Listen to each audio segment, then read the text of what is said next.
This is not good at all.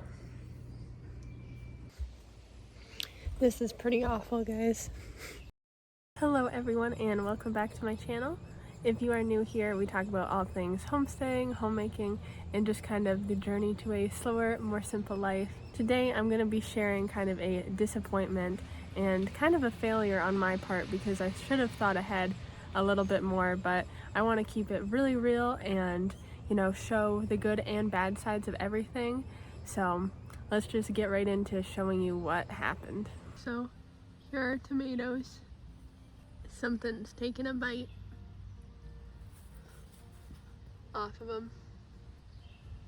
There's that one. That one's very sad. Something's taken lots of bites off of this lettuce. And these sunflowers. These beans. Basically, the situation is there are deer getting into the garden, and I should have known that deer would get into the garden because I've lived here my whole life. I know deer walk around this neighborhood, but I don't know why I didn't really think it through. In previous years, they would walk through, but they would be a lot more skittish and not really stay very long, just kind of pass through. But they are becoming more and more bold. I think, unfortunately, people are probably feeding them somewhere in the neighborhood. That is never a good thing to do, feeding wildlife. But I actually even caught one in the garden last night. I caught it with its hoofs in the garden bed, and my fiance even went out there to try to scare it away.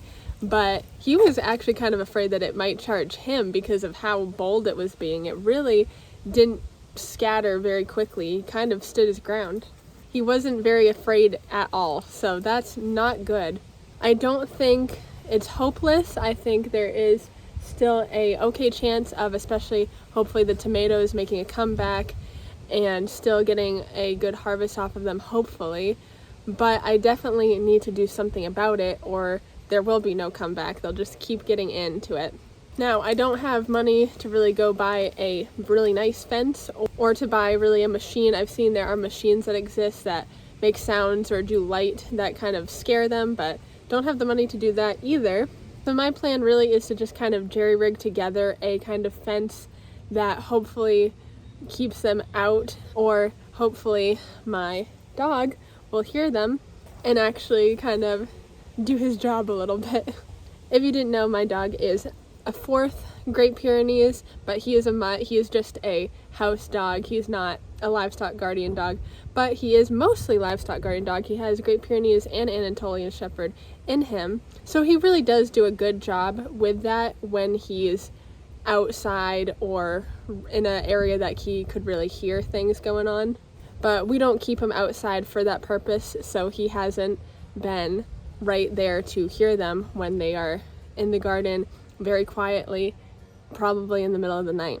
But so that is my game plan, is I need to get on making some kind of fence. It's gonna look really ugly, I'm sure, but something that will just keep deer out. So let's kind of look through what I have and see what we can kind of come up with. I found a roll of just kind of orange plastic fencing, and I found this is kind of a decorative kind of trellisy or fence post kind of thing, and I have zip ties. I also have some kind of chicken wire type fencing also, so we'll see what we need. But I think if I put this around and zip tie it to things I have around the garden, that there is a chance that will work. So let's try it out. So the first thing I had to do was open up that red plastic fencing and try to get it unwind. It wasn't too hard. Here I was just kind of figuring out how I would go about putting it around. And I took those black fancy kind of trellis things, and I stuck those in to use kind of as fence posts. A lot of the process was just me kind of figuring out where I'd have to put each post and unrolling the fencing.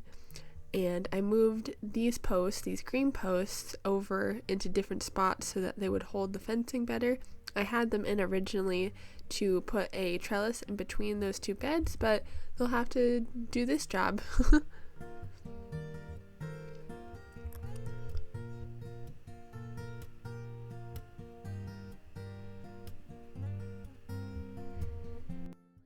Zip ties are your best friend in the whole world. They hold things so nicely and it makes things so much easier.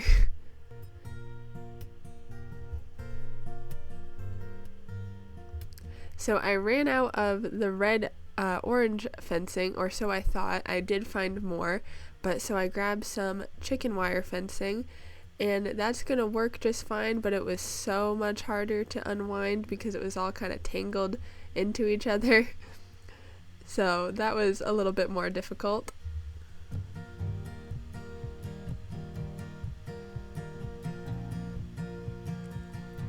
But I found more of this orange fencing, thank goodness, so that I was able to do the whole project without having to go get anything else.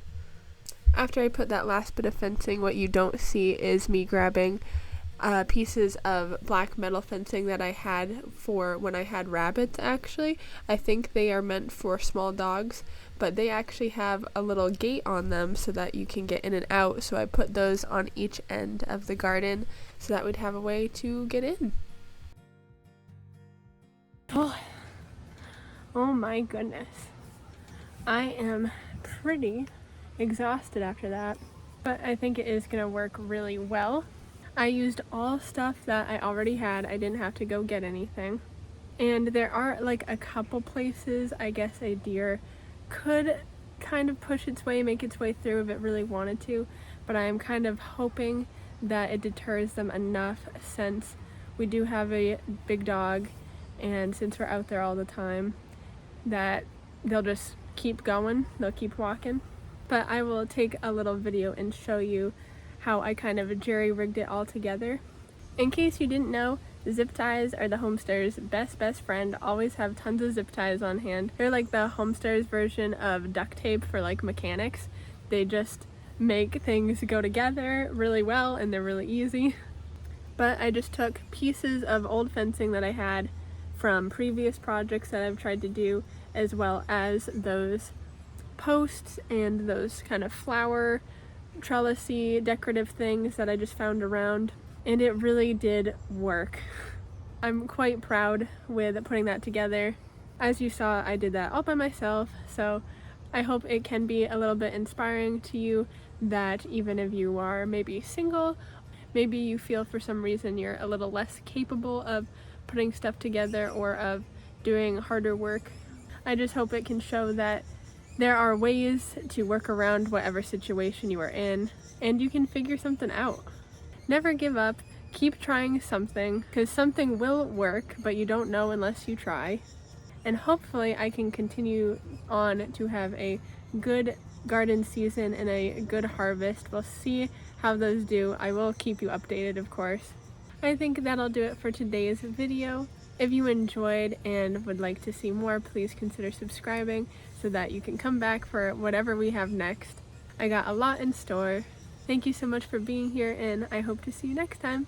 Okay, bye-bye.